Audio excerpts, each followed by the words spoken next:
Andhra Pradesh BC సంఘం ఆధ్వర్యంలో నేడు నేను మాట్లాడబోతున్నటువంటి నా బీసీ జాతి విశ్వ బ్రాహ్మణ సమాజం ప్రపంచ దేశాలకు ఖండాంతరాలు దాటి భారతీయ శక్తిని తెలియజేసినటువంటి కులం నా విశ్వ బ్రాహ్మణ కులం అని చెప్పేసి నేను గర్వంగా చెప్తున్నాను.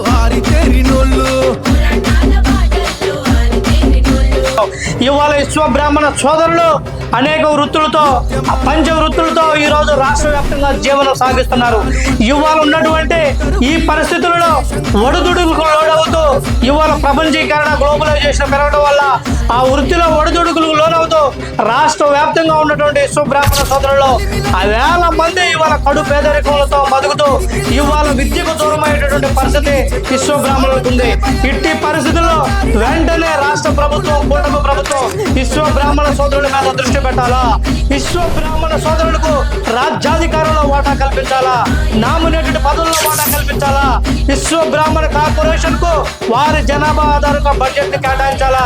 ఎందుకంటే ఇవాళ విశ్వ బ్రాహ్మణ చరిత్ర నీతికి నిజాయితీకి మారిపోయారు విశ్వ బ్రాహ్మణ సోదరుడు. ఇవాళ బ్రాహ్మణులతో సమానంగా ఇవాళ విశ్వ బ్రాహ్మణుడు విశ్వకర్మ ఇవాళ యావత్తు ప్రపంచానికి దిక్సూచి అన్న విషయాన్ని మనం తెలుసుకోవాలి. చరిత్ర కలిగినటువంటి కులం విశ్వ బ్రాహ్మణుడు కనుక విశ్వ బ్రాహ్మణుడు గౌరవించాల్సిన బాధ్యత ఈ రాష్ట్ర ప్రభుత్వానికి ఉంది. ఏదైతే విశ్వ బ్రాహ్మణుల్లో రాష్ట్ర వ్యాప్తంగా ఉన్నటువంటి సమర్థవంతమైన నాయకులను గుర్తించి సమర్థవంతమైనటువంటి నేతకు ఎమ్మెల్సీగా అవకాశం ఇవ్వాలి. రాబోయే ఎన్నికల్లో విశ్వ బ్రాహ్మణులకు వారి జనాభా ఆధారంగా ఎమ్మెల్యే టికెట్ కేటాయించాలని చెప్పేసి ఆంధ్రప్రదేశ్ బీసీ సంఘం తరఫున డిమాండ్ చేస్తున్నాం. రాబోయే రోజుల్లో ఆంధ్రప్రదేశ్ బీసీ సంఘం ఆధ్వర్యంలో విశ్వ బ్రాహ్మణ సోదరులు కలవబోతున్నాం.